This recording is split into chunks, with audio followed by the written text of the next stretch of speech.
Mon thème de ce matin, c'est 7 fois le juste. 7 comme le chiffre 7 fois le juste. Que dit la Bible? La Bible dit dans le livre des Proverbes, chapitre 24, le verset 16, il dit « Car 7 fois le juste tombe et il se relève, mais le méchant sont précipités dans le malheur. » La Bible dit « 7 fois le juste tombe et il se relève, mais le méchant sont précipités dans le malheur. » Vous savez, j'ai médité cette parole afin de comprendre, Seigneur, le juste tombe. Celui qui marche avec la justice peut tomber et il se relève, mais celui qui est méchant ou les méchants sont précipités dans le malheur. Dans ce passage, quelque chose de complexe est là. Le juste n'est pas précipité dans le malheur, mais il peut tomber. Mais celui qui est méchant est celui qui est destiné à aller dans le malheur. La première des questions qui se pose ce matin plutôt, c'est qui est le juste? Il faut d'abord comprendre la nature du juste. Bien-aimé, le juste n'est pas quelqu'un de parfait, mais quelqu'un éclairé ou quelqu'un déclaré par Dieu et qui cherche à marcher selon sa volonté. Je répète, le juste, ce n'est pas quelqu'un de parfait, mais quelqu'un déclaré juste par Dieu. Parce que, bien-aimé, nous ne sommes pas dans l'âge où tu es juste par tes œuvres, où tu es juste parce que tu fais bien les choses. Tu es juste parce que tu as une certaine discipline. Oui, parce que Jésus-Christ a payé le prix de notre justice. Et par Jésus-Christ, nous sommes devenus justes. Ça veut dire que nous ne sommes pas justes parce que nous sommes parfaits. Nous sommes justes parce que quelqu'un a payé le tribut de notre justice. Voilà pourquoi nous sommes ceux qui sont déclarés justes par Dieu et qui cherchent à marcher selon sa volonté. Parce que c'est ça la chose la plus importante. Pas seulement que nous ayons reçu la justice par Elohim ou par le sacrifice de Yeshua Mashiach, mais surtout parce que nous avons décidé de marcher selon sa volonté, mais dans la justice de Dieu.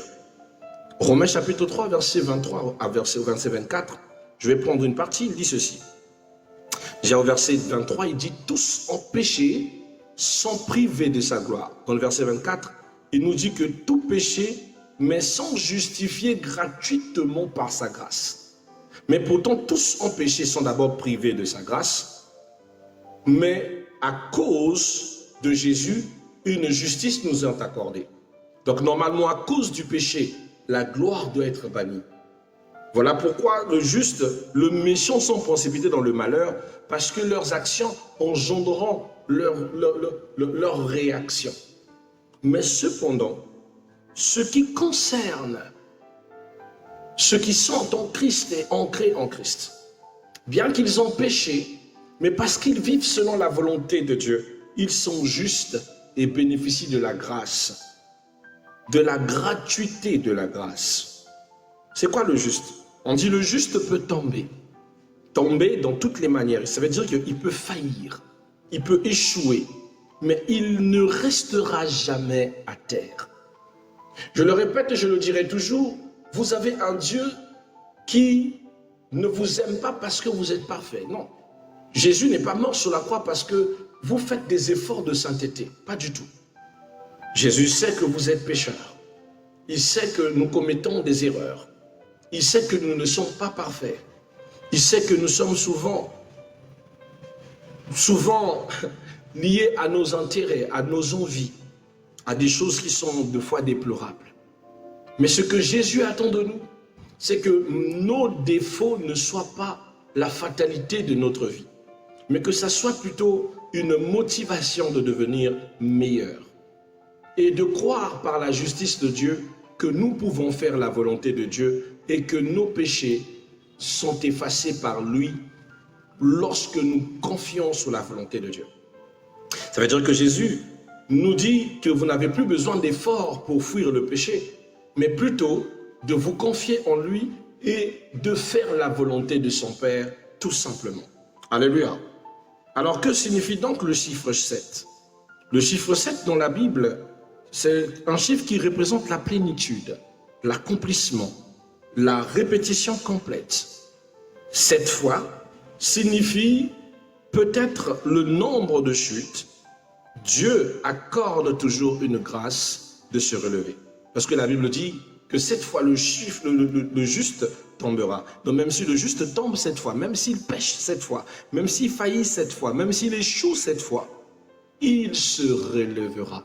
Je profite de ce message pour te dire, oui, tu as échoué. Oui, tu as failli. Oui, tu es tombé dans le péché. Tu es tombé dans la fornication. Tu es tombé dans un mal, dans un vice. Bien-aimé, ce n'est pas ta destination finale. Ce n'est pas là où Dieu veut que tu t'arrêtes. Et ce n'est pas un endroit dont tu dois t'arrêter. Et je viens t'annoncer une bonne nouvelle. Il n'est pas impossible pour toi de te relever. Il n'est pas impossible pour toi de te relever de la situation, de la position où tu te trouves. Bien au contraire, par la grâce de notre Seigneur Jésus, tu peux te relever de là où tu étais tombé pour devenir encore quelqu'un de plus meilleur qu'hier. Tu dois comprendre que la destination du juste, ce n'est pas la chute. La destination du juste, c'est de se relever. Avec l'évangile du Christ, ce matin, il vient te dire que ce n'est pas parce que tu as péché, que tu as failli, que tu dois rester à même le sol. Le grand péché, c'est que tu restes à même le sol, à ne rien faire, à ne pas te relever. Mais l'Éternel t'attend à te relever et à te dire vainqueur sur toutes ces choses qui t'ont mise hier à même le sol. Donc même si hier la relation n'a pas marché, ne pleure pas, demain ou aujourd'hui sera meilleur. Tu trouveras mieux que ce que tu n'as pas reçu hier. Même si hier tu as fouillé et tu n'as pas réussi, dis-toi qu'aujourd'hui ou demain sera meilleur. Même si hier tu as commis des péchés qui t'ont empêché de pouvoir entrer dans la présence de Dieu, dis-toi qu'aujourd'hui c'est un nouveau départ. Tu n'es pas à rester dans les erreurs d'hier. Tu n'as plus à regarder en arrière. Tu n'as plus à rester dans le passé. Tu n'as plus à rester sur les faiblesses d'hier, sur là où tu avais failli. C'est bon. Arrête de rester sur ces choses qui sont dépassées. Parce que Jésus ne tient plus compte de ça. Mais ce qu'il tient, c'est ta position actuelle. Tu es tombé, mais que fais-tu? Tu as échoué, mais que fais-tu maintenant? Lorsqu'il te donne la grâce, c'est-à-dire la bénédiction de recommencer pour réussir. La bénédiction d'accéder à la seconde étape. Alors, la chute, la faillance ne doit pas être, ou l'échec ne doit pas être les destinations finales. Est-ce que quelqu'un peut dire avec moi, la chute d'aujourd'hui n'est pas ma destination finale. Ma chute d'hier n'est pas ma destination finale. Ce n'est pas ta destination finale. Parce que maintenant, Yeshua attend que tu te lèves.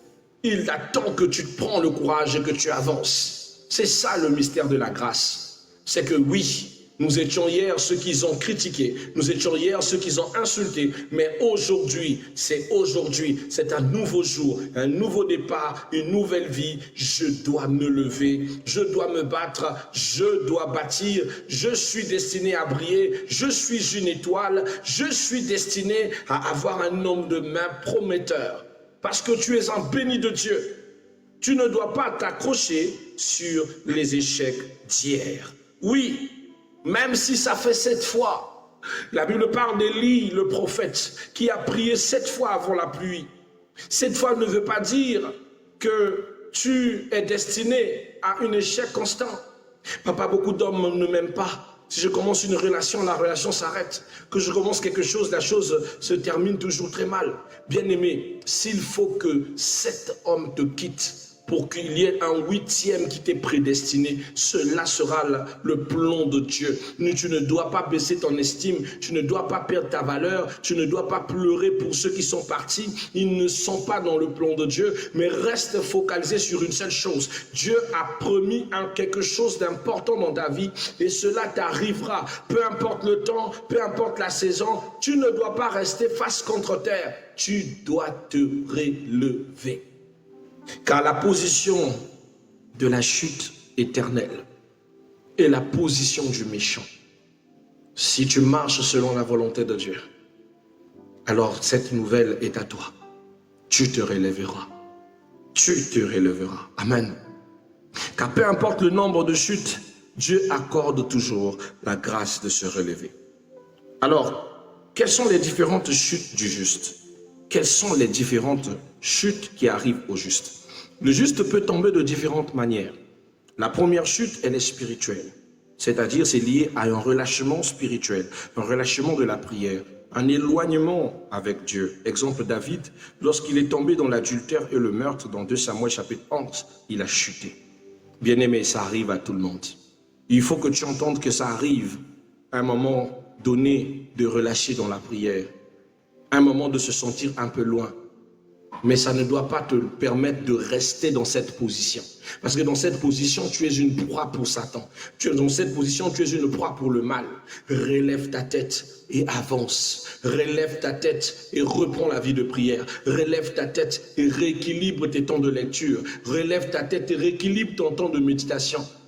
Ne t'arrête pas ou ne laisse pas une erreur perturber ta spiritualité. Beaucoup souvent se disent, papa, j'arrive plus à prier parce que ces temps-ci, j'ai repris avec l'alcool, j'ai repris avec la cigarette. Je n'arrive pas à prier parce que ces temps-ci, j'ai repris avec la masturbation. J'ai repris avec telle action. Bien-aimé, ce n'est pas ton péché qui doit te dicter la conduite que tu dois rentrer dans la présence de Dieu.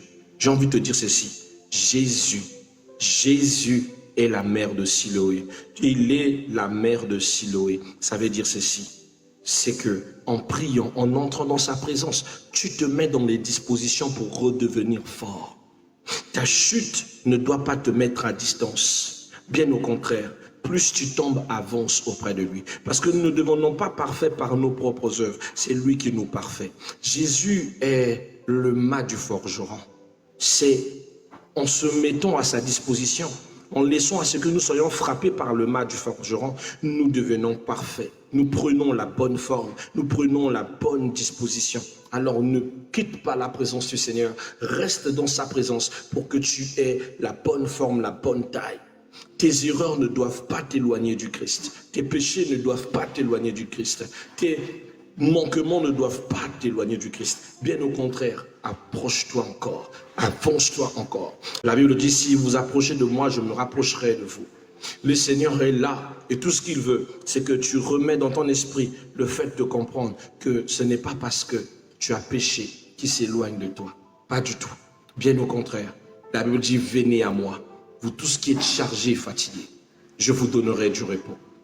Et les charges, ce n'est pas que les soucis. Même le mal, même le péché est une charge. Viens, tel que tu es. Jésus te donnera la capacité de te relever. Alléluia. Il y a d'autres types de chutes. Nous avons la chute morale. Il y a des personnes qui pêchent volontairement ou par faiblesse. Exemple, Pierre qui a renié Jésus dans Luc 22. Et certaines personnes, après avoir commis des péchés comme tels, des péchés moraux, des chutes morales, perdent totalement confiance en eux. Mais bien aimé, le même Pierre qui a renié Jésus est le même Pierre que Jésus a choisi pour en faire la pierre angulaire. Une manière de te dire, bien-aimé, Jésus ne s'attarde pas sur tes imperfections. Il s'attarde sur son amour. Plus tu as du cœur à vouloir devenir quelqu'un de meilleur, le Seigneur ne t'abandonnera pas. Il ne tiendra pas compte de tes faiblesses, mais il tiendra compte des forces qu'il peut mettre en toi pour te rendre meilleur. Amen. La troisième chute que nous parlerons, c'est la chute émotionnelle. Souvent, d'autres personnes sont dans le découragement, dans la dépression. Nous avons le cas d'Élie lorsqu'on lui a demandé sa mort dans 1 Roi chapitre 19. Certaines personnes passent par le découragement et la dépression. Mais ton Dieu est avec toi. Ne laisse pas ces circonstances t'envahir. Ne laisse pas la dépression devenir une coutume, un habit, comme si tu ne valais rien. Ton problème, c'est que tu vois ta valeur dans les yeux des autres. Tu décris ta valeur dans les yeux de ceux qui te repoussent. Mais tu ne vois pas ta valeur dans les yeux de Dieu. J'ai envie de te dire, tu es la plus belle créature que Dieu a créée. Tu es magnifique et tu mérites ta part de bonheur. Mais ta part de bonheur ne dépend pas d'un homme. Ça ne dépend pas d'une créature. Ta part de bonheur, elle dépend de Dieu. Elle dépend de toi. Elle dépend de ta manière de voir Dieu, de te voir toi. Alors arrête de te morfondre pour ceux qui n'en valent pas la peine. Mais Mets ta foi et ton cœur en Éternel, notre Dieu, celui qui t'aime. Il y a des chutes circonstancielles, par exemple les épreuves, les attaques, les injustices, telles que le cas de Job, qui a connu une perte totale dans Job chapitre 1er. Ce type de chute sont aussi celles qui offusquent, qui fatiguent, qui poussent beaucoup à abandonner la foi, à arrêter d'espérer. Mais je te le dis ce matin, ne laisse pas ces choses t'effondrer. Relève-toi. Quel est donc le secret de ce relèvement? Parce qu'on peut dire relever, ce n'est pas facile. Tous en est tombé une fois, ce n'est pas facile de se relever. J'ai aimé le témoignage d'un frère qui passe sur TikTok. Il prie pour les gens, il déclare pour les gens, mais cependant il est addict à la cigarette. Je m'en souviens que l'Éternel m'envoyait prêcher pour les gens sous la repentance, tandis que je me battais moi-même avec ma chair tous les jours. Je dis, je me battais moi-même avec les désirs de la chair tous les jours, mais tandis qu'il fallait aller prêcher sur la repentance. Je dis, Seigneur, ça c'est quoi ça? Pourquoi je dois ressentir ce genre de choses? Un jour, après même avoir prêché, j'ai fini de prêcher, je suis parti. J'ai été mise dans une tentation de colère. Je m'étais tellement emporté ce jour-là que j'ai vraiment fait quelque chose de pas bien par la violence. Et j'ai regretté, j'ai pleuré, j'ai dit Seigneur, je ne veux plus être ce genre de personne. Je ne veux plus être quelqu'un qui cède à la colère. Pourquoi ça doit recommencer? Pourquoi tu me laisses vivre ce genre de choses? Et j'ai compris quelque chose de merveilleux. C'est que je veux changer par mes propres forces. J'ai voulu changer parce que je pensais que ça dépendait de moi. Or, ça ne dépend pas de nous, ça dépend de Dieu. J'ai dit, Seigneur, ôte cette souffrance de moi, ôte cette attitude, je ne veux plus être comme ça. Lorsque j'ai fait la bonne prière, alors là, le début du changement de ma vie a commencé. Je n'avais plus à faire des efforts pour devenir quelqu'un, mais j'ai laissé Dieu faire de moi quelqu'un. Il a retiré la colère, il a établi la douceur. Il a retiré les incompréhensions, il a établi la sagesse. Il a retiré l'impulsivité, il a mis le calme. Aujourd'hui, quand je regarde l'être que le Seigneur a fait de moi, je compare, il y a de cela 20 ans en arrière, je dis c'est impossible que ça soit moi. J'étais quelqu'un qui allait au quart de tour. J'étais colérique, doué d'une violence extraordinaire. Un bagarreur, tout répondait par le coup de poing. J'étais un rancunier. Mais l'amour de Dieu m'a changé. Mais c'est le même Dieu qui veut que tu ailles prêcher. Pendant ce temps, il y a encore des choses en toi qui te demandent d'arranger. Ça veut dire que tes erreurs ne sont pas le frein pour servir Dieu. Mais c'est en servant l'Éternel que tu t'affûtes. C'est en étant au service de Dieu malgré tes erreurs que tu deviens parfait. Le service de Dieu n'est pas le domaine des saints parfaits. Nous ne sommes pas saints par nos œuvres. Nous sommes saints par l'amour de Christ. Donc arrête de dire, je suis trop sale pour servir le Christ. Je suis trop sale pour devenir un enfant de Dieu. Je suis trop sale pour me donner. Je suis tombé dans la fornication, donc je ne peux plus servir le Seigneur. Je suis tombé dans ceci, donc je ne peux plus. C'est l'erreur que tu fais qui fait que tu t'enracines dans le mal et dans le vice que tu es censé vaincre. Au lieu de pouvoir te raciner dans le Seigneur pour que le Seigneur fasse de toi quelqu'un de spécial. Le secret de se relever, c'est ce qui distingue le juste. Ce qui distingue le juste, ce n'est pas l'absence de chute. C'est sa capacité à se relever par la grâce de Dieu. Je répète, le secret du relèvement se cache dans un principe. La distinction du juste dans la parole de Dieu, ce n'est pas l'absence de chute. Ce n'est pas parce que vous chutez que vous n'êtes pas juste. Que parce que vous êtes juste que la chute ne sera pas votre partage. Qu'il arrivera que vous chutez. Mais le relèvement, c'est la capacité. La capacité de se relever dépend de la grâce de Dieu. Michée chapitre 7, verset 8 dit ceci. Quand je suis tombé, je me relève. Quand je suis assis dans les ténèbres, l'Éternel est ma lumière. Quand je suis tombé, je me relève. Le Seigneur, Il est la lumière dans nos ténèbres. Comment le juste se relève? Il se relève par la repentance, par la confession. Comment le juste se relève? C'est par la parole de Dieu. En remettant la parole de Dieu dans son cœur, en la méditant nuit et jour, en laissant la parole de Dieu devenir la lampe qui lui montre le chemin. Comment le juste se relève? C'est par la prière. Un juste qui ne prie plus devient la proie de son ennemi. Il devient à la merci du diable. Comment le juste se relève? C'est par la grâce divine. C'est en pensant et en laissant tout par la grâce de Dieu. La Bible dit dans 2 Corinthiens chapitre 12, verset 9, il dit « Ma grâce te suffit ». Alors, laisse-toi suffire par la grâce de Dieu. Alléluia. Mais cependant, quelqu'un pourra se poser l'action de savoir, mais papa, il y a de ceux qui sont tombés et qui n'arrivent plus à se relever. Il y a des gens que hier on savait qu'ils servaient Dieu avec force, avec vie, mais ne se relèvent plus. Pourquoi certains ne se relèvent pas? Voici la question qui se pose aussi souvent. Contrairement aux justes, les méchants refusent de reconnaître leurs fautes. Ils s'endurcissent et rejettent Dieu. Le résultat, ils tombent et ils restent à terre. Qu'est-ce que ça signifie? Je vous ai dit qu'il y a le juste, il y a le méchant. Ceux qui sont voués au malheur, ce sont ceux qui ont carrément refusé de reconnaître leurs fautes. Quand vous atteignez à un moment où quand vous commettez une erreur, la culpabilité n'est plus dans votre cœur.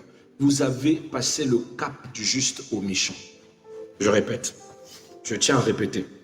Lorsque tu sais dans ta conscience que ce que tu fais est un péché et que tu ne ressens plus le poids de ce péché et que tu l'as normalisé et que tu continues même après avoir péché à reproduire ce péché, c'est tout simplement que tu n'es plus dans l'état de justice.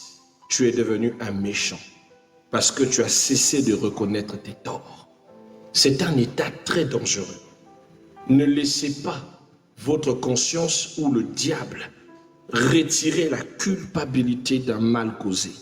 Parce que la culpabilité vous aide à reprendre sur le chemin de la grâce. Mais tandis que lorsque le moral vient retirer le vice, il vous fait sentir comme si vous commettez quelque chose de normal, alors là vous devenez un méchant. Et à cause de cette méchanceté, des malheurs vont s'accomplir sur vous. Et votre justice ne criera pas en votre faveur. C'est à cause de ça qu'on dit le malheur atteint souvent le juste, mais l'Éternel en délivre. Mais certaines personnes vivent des malheurs prolongés, c'est parce que vous n'êtes pas juste. Vous êtes des méchants. Vous avez cessé d'avoir le cœur du repenti. Vous avez cessé d'avoir le cœur du pardon. Vous êtes enraciné dans le mal. Vous êtes endurci dans le mauvais chemin. Vous avez rejeté les préceptes de Dieu. Voilà pourquoi vous restez à même le sol. Quel est le message prophétique de ce soir, de ce matin? C'est que peu importe tes erreurs, tes échecs, tes chutes, Dieu te dit aujourd'hui, relève-toi. Prends courage et lève-toi. Ésaïe chapitre 60, verset 1 dit, lève-toi et sois éclairé. Ce sont les choses que je te souhaite ce matin. Sois éclairé, brille, avance de mille feux, éclaire. Toi, ne reste pas sur un échec, ne reste pas sur une déception, ne reste pas sur le fait que tu es tombé une fois, ne reste pas sur un malheur qui t'est arrivé. Bien-aimé, ce n'est pas ta position finale, ce n'est pas ta destination finale. Relève ta tête, avance. Avance, mais cette fois-ci dans la volonté de Dieu. Que signifie avance dans la volonté de Dieu? Ça signifie arrête de prendre des décisions impromptues. Arrête de choisir les hommes par coup de tête. Demande si Dieu veut bien que cet homme soit ton mari. Demande si Dieu veut bien que cette femme soit ta femme. Tu as déjà pris assez de mauvaises décisions pour que tu fonces tête baissée sur des relations contradictoires. Tu as déjà pris assez de mauvaises décisions pour que tu puisses commencer à miser ta vie sur un coup de tête. Tu vas encore reproduire les mêmes causes qui produisent les mêmes effets. Mais cette fois-ci, choisis de marcher dans la justice en marchant selon la volonté de Dieu. Parole du Seigneur Tout-Puissant, nous rendons grâce à Elohim.